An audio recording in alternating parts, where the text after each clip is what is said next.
All Century 21 real estate offices are independently owned and operated. Hi, I'm Jackie Ruddy, broker of Century 21, Jack Ruddy Real Estate. Welcome to the Real Estate Roundtable on 94.3 FM The Talker. I'm here with my husband, fellow realtor, Pat Devaney. Good morning, Jackie. How are you today? Excellent. How are you? Wonderful. We have with us, and it's we're doing a call-in. We have Maurice Gardner, Senior Civil Engineer with Pennsylvania DEP. Hello. Hi, Jackie. How are you today? I'm wonderful. How are you? Good. Thanks for joining us. We're here every Saturday. Thank you for having me. Oh, you're welcome. We're here every Saturday at 11 a.m., Sunday at 11:30 a.m., where we talk real estate. We have a full-time real estate office with many exceptional realtors. We have been listing, selling, and advising clients in real estate matters for 50 years. 50 years. Wow. And appraising. Don't Don't forget about that. During the week, if you have any questions, you can email it to us at questions@jruddy.com. That's questions@jruddy.com. Or you can give us a call at 570-344-6724. And when you're at jruddy.com, click on the webcam tab and see what's going on at Dunmore Corners. People check out the weather. We get thousands of hits. It's unbelievable on that camera. Check us out on social media. We're practically everywhere. Look us up on jruddy.com, jruddy.com. It's mobile friendly. We also have our archive radio shows there. We also feature our radio shows on podcast apps, most popular podcast apps. You could go to my jruddy.com radio tab, or you can go to your favorite podcast app, put in the Real Estate Roundtable with Jackie Ruddy, and I should come up. So Maurice Gardner, Senior Civil Engineer with Pennsylvania DEP. Can you give us a brief description and background on what you do and who you are? Please. Certainly. I'm, like as you said, I'm a senior civil engineer with district mining operations under DEP. I work directly with the mine subsidence insurance program. I am a subsidence investigator for them. I do all of the subsidence insurance claim investigations. When people have a concern and they file a claim, I go out to their homes and investigate it to determine whether it is or is not a mine-related issue. And if it is, then I will take the claim over and move forward with that and repairing the structures and whatever we have to do. And I also do pre-policy inspections when people apply for a new policy. If there's been past issues with subsidence near their home, or if they mention that they do have any damage or issues with the house on their application, we do come out to do a policy inspection. So we have documentation of the conditions of the structure at the time the policy's starting. Great. And I've been with the department for 11 years now, and plan on continuing my career with them. And I do enjoy my work. It's definitely get to meet a lot of different people and help people out, especially when they're in a bad situation. Okay, well, that's great. How about, this, obviously we're in a coal mining region. It's, not active coal mining these days, but a lot of coal mines in our area. Who needs mine subsidence insurance? Is it only people that are near or over a mine? Yeah, basically anyone that lives in most of the valley cities in the northern area. There are 4 separate coal fields that are anthracite mining. The northern field up near the Wilkes-Barre area where I'm calling from, that extends from like northern Lackawanna, Susquehanna County down through central Luzerne. So any of the valley cities throughout there, most homes are undermined. The eastern field basically runs from southern Luzerne into central Carbon County, and then there's the western middle field, which runs from northern Schuylkill through Columbia and into Northumberland County. And then the southern field, that's a little larger than the middle fields. That goes through Carbon, Schuylkill, Lebanon, and into the tip of Dauphin County, which is pretty far south of us. So there's a big variety of areas, that are above mining, and people can actually find out if their homes are undermined by going onto our website, which is PAMSI.org. There's right on there you can put your address in and find out if your home is undermined. Okay, what's that website again? It is www.pamsi.org. Okay, thank you. How about homeowners insurance? Does that cover any of this? Homeowners insurance generally does not cover damage from mine subsidence.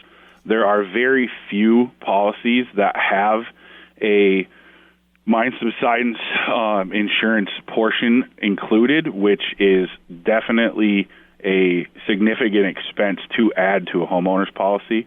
Our rates are definitely significantly lower than a private insurance company.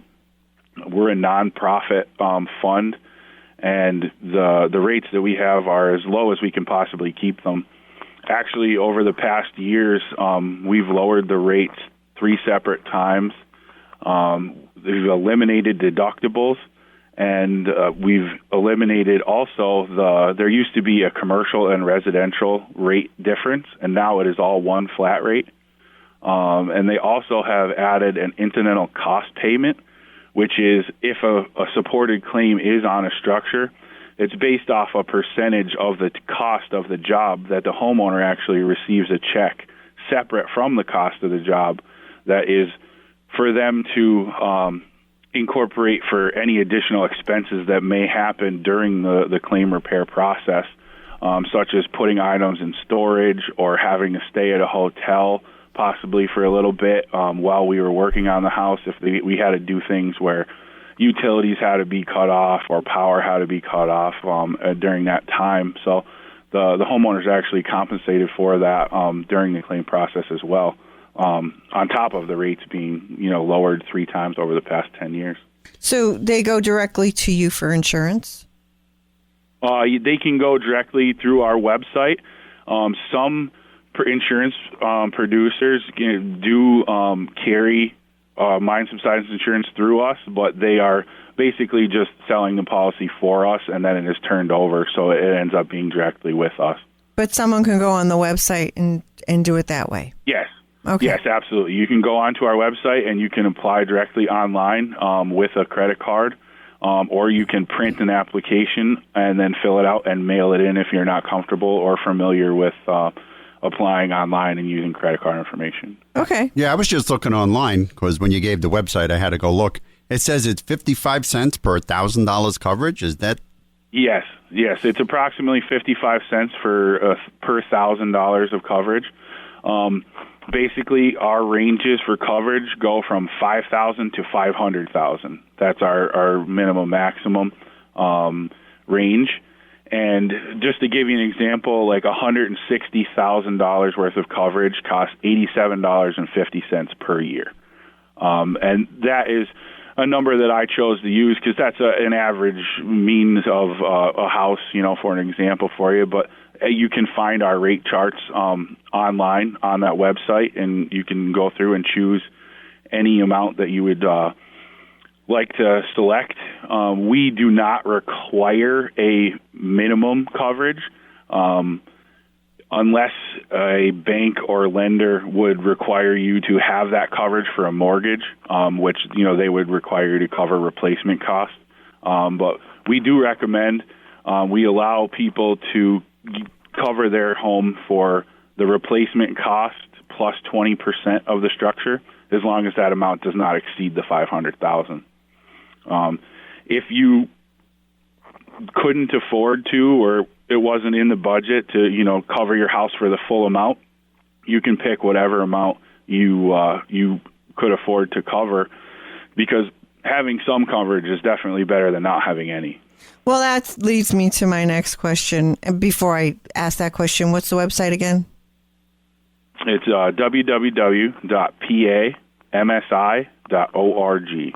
Okay. What happens if someone doesn't have mine subsidence insurance and then they have a subsidence issue? Well, that is where things can get difficult. Basically, there is a separate agency that is called the Bureau of Abandoned Mine Reclamation, And what they can do is come out and address the subsidence issue at hand. If there is an open void or an open subsidence, they will fill the subsidence, and they can temporarily stabilize the structure so there was not any further damage to it. But at that point, the remaining cost of repairs and anything to the structure is responsible of the homeowner. They are, abandoned mine reclamation is responsible to abate the subsidence and, stabilize that, but they are not responsible to repair structures. So people are just completely on their own. Exactly. So, okay. If you don't have coverage, the cost and expense of repairing the home is up to the homeowner. Right, and could be astronomical. So, oh, absolutely. And quite devastating. It can definitely put people in a very bad situation. It's still owe money on the house and don't have the money to be able to repair it, and the house isn't livable. So, you can get in a bad situation quickly. So how many people would you say, and you may not have this in front of you, sorry if I'm throwing you a curveball, but how many, do a significant portion of our area in this neck of the woods, Northeast, do people carry mine subsidence insurance? Is there? Actually, in the anthracite region, there is only 7,895 policies. Wow. We're one of them. And there's 63,126 policies in the entire state. And only 7,895 are in the anthracite region. And there's over 1 million homes that are undermined in the state. So that is significantly low number that is insured. That's why I was absolutely willing and made myself available to do this interview with you, because we try to get as many people aware of it as possible before it's too late. If you don't have the insurance and you have a problem, it's too late. We can cover you right up and to the point of a subsidence, but once you have a subsidence and the building is damaged, it's too late. And we want to try to get this information out to people so they can get coverage so they don't get in a situation like that. Okay, so most people do not carry mine subsidence insurance. They're willing to gamble, take a risk, right? Yeah, unfortunately. Yeah, I just looked at the map. Looks like the whole borough of Dunmore is gray. Oh, absolutely. Absolutely. It's so, when I went to look at the map, I thought there'd be like little lines showing where the the mine was and the depth and all of that. But I guess they don't have maps that are that exact. So we have those here, but on the website, the detailed mapping isn't available. If a homeowner needed detailed mapping for some reason, they can call into the office and request mapping and meet with someone to go over exactly what is directly beneath their residence. But the mapping on our website shows the boundaries of the mining, which pretty much all the mines interconnect. So anything within those boundaries is undermined. Okay. Now, how deep usually are these mines? Oh, they vary, I guess, right? Yeah, that varies quite a bit from area to area. There's spots, I know, like in Scranton where I've done work, that the mines are 15, 18 feet below the ground. Oh, that's great. Thank you. That's 3 blocks from my house. Thank you very much. I feel very secure now. And then there's also places in Scranton where there's 150 feet of cover. It varies from area to area, basically on the coal seam. Some areas, there's multiple coal seams, one on top of the other. There's spacing in between them. But some areas may only have, 2 or 3 coal seams beneath them. And some, like I know down in the Nanticoke area, there's between 9 and 11 coal seams in certain areas. So that's like 9 or 11 different levels? Like one level below? Oh, my goodness. Like you'll have a coal seam and then maybe 30, 40 feet, and there'll be another one, and then 10 or 15 feet and another seam below that. Yep. Yeah, and there's and that can range, like I said, certain areas are 15, 20 feet, some are 50, and then you keep going down. And like down there, there's actually coal seams that are below sea level. Oh, my goodness. Yeah. You have 800 to 1,000 feet below the ground. Wow. Oh, my gosh. Well, we, being from this area, I never, until I met my husband, Pat, did I ever take the coal mining tour over at McDade Park, but I did take it. It's a fascinating tour. I don't know what they're doing now with COVID, but gives an idea of what it's really like. Oh, absolutely. Down in those mines. Absolutely. It gives you a good in-person look at what things are like underground. And how big those mines are. They're huge. Oh, absolutely. Absolutely. And that's one thing that I've tried to stress to anyone that I speak to. A lot of times the stereotypical thing I'll hear is, our house has been here for 70 years and we haven't had a problem. Mm-hmm. And that's pretty much the opposite way of really looking at it. When you look at it, these mines are not active. They are abandoned. And the longer the mines have been abandoned, they're not going to get into better condition. The wooden pillars and timbers that were left down there are not going to get stronger, or they're not going to stay the same. The coal pillars that were left can deteriorate over time. The mine water pool that is down there fluctuates, goes up and down during heavy rain times.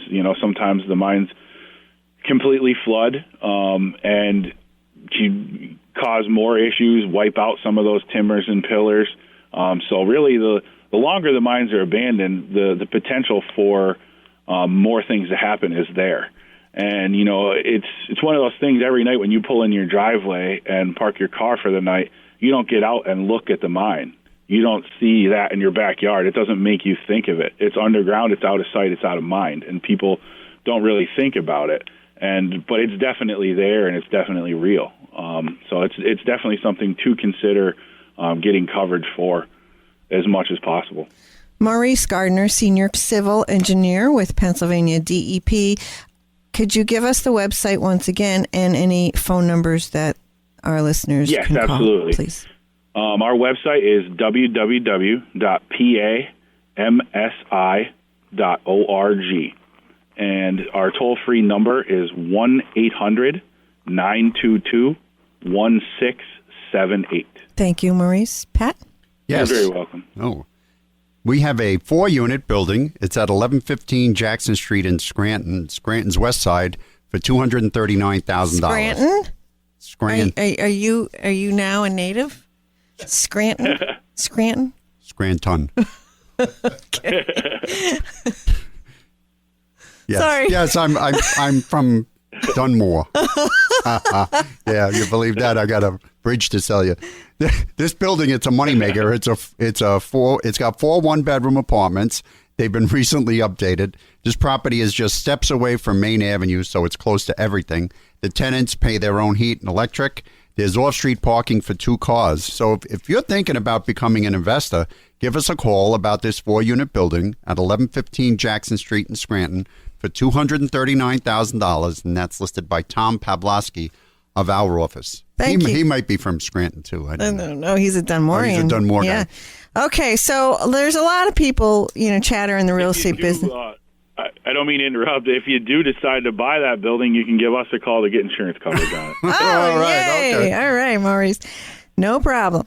Some people, buyers, realtors, a lot of people, there's chatter in the real estate world that they're nervous about a possibility of another 2008-2009 housing bubble. Have you heard that?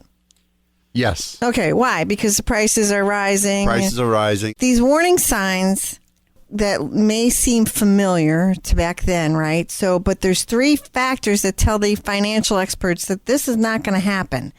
Why? Because supply. Last year's rising home prices put some otherwise calm buyers into a panic mode.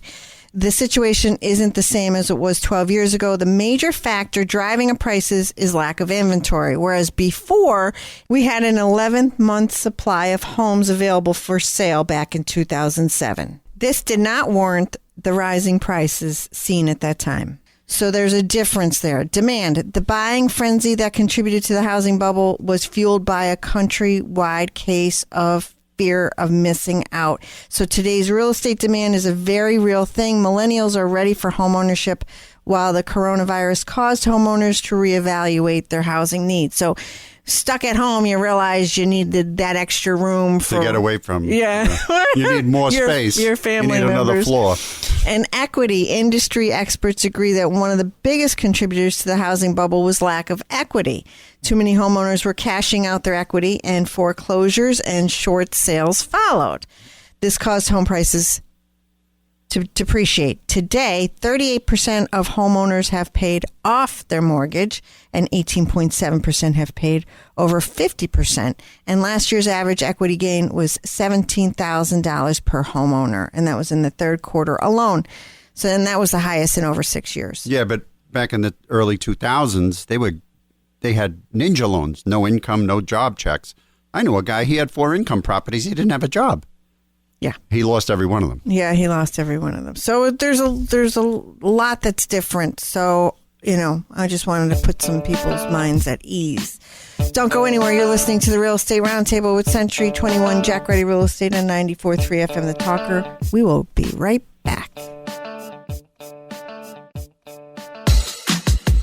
The talented team of professionals at Century 21 Jack Ruddy Real Estate. They're not just real estate agents, they're agents of change. They're on a never-ending quest for the best for you and your family. They can help you find precisely what you want at this time in your life. A computer, a website, an app, and a listing by itself can't do that. They're obsessed with better and deliver extraordinary, embracing the what if, not just the what's been done before, with a level of accountability and honesty not found anywhere else in the real estate industry. Don't settle for average, okay, or just all right. This change in your life is monumental, and there's only one Century 21 Jack Ruddy Real Estate that will help you rock that change. Call 570-344-6724 and visit jruddy.com, JRUDDY.com. Each Century 21 office is independently owned and operated.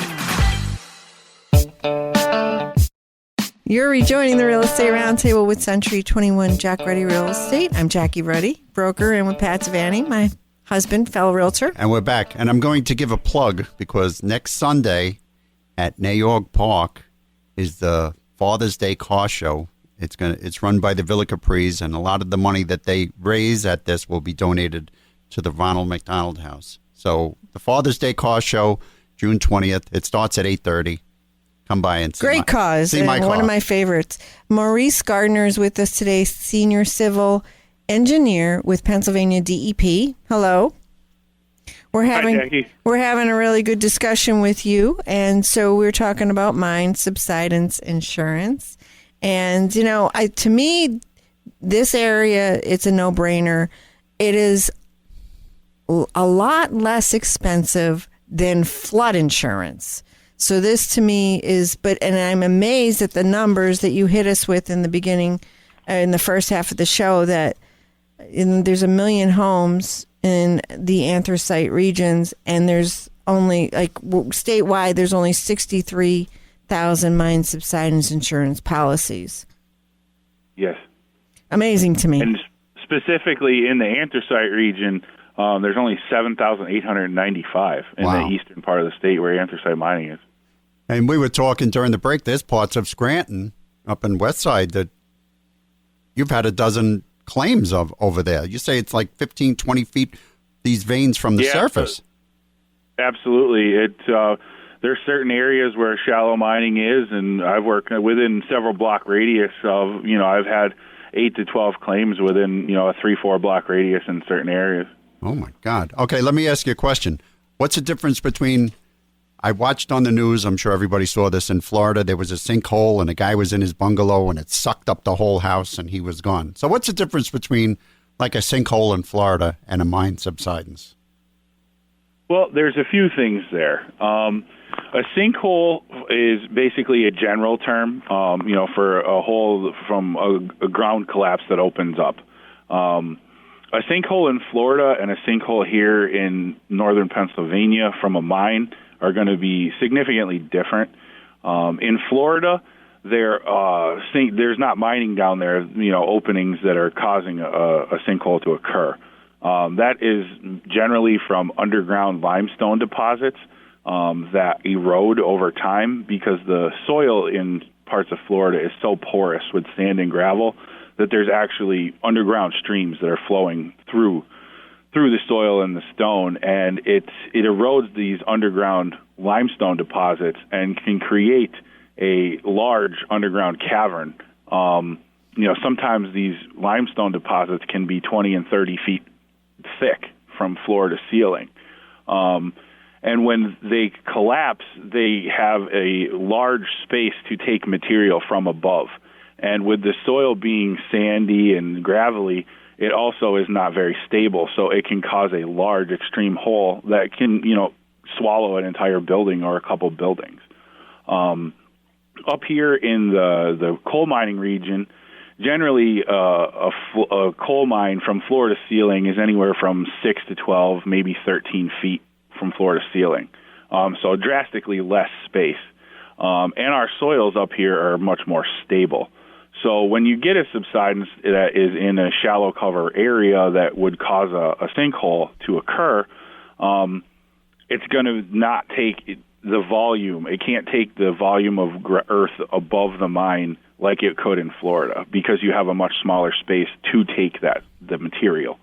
So generally your subsidences are going to be much smaller and more localized, and generally impact a portion of a building, whether it be the left, the right, the front, the rear, but would not be an entire building.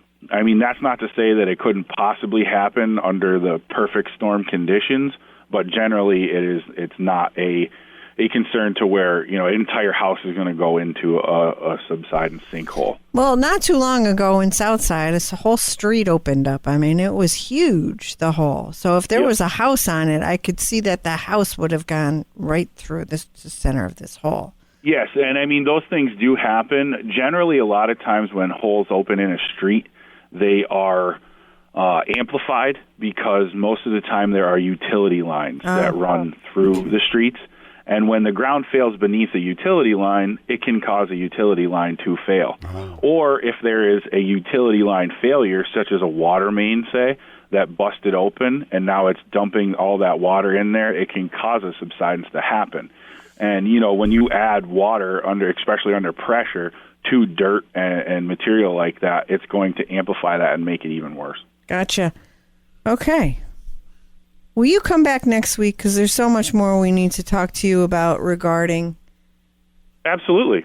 mine subsidence insurance. Okay. Maurice Gardner, Senior Civil Engineer with Pennsylvania DEP. Can you give us your website and contact information, please? Absolutely. The website is www.pamsi.org.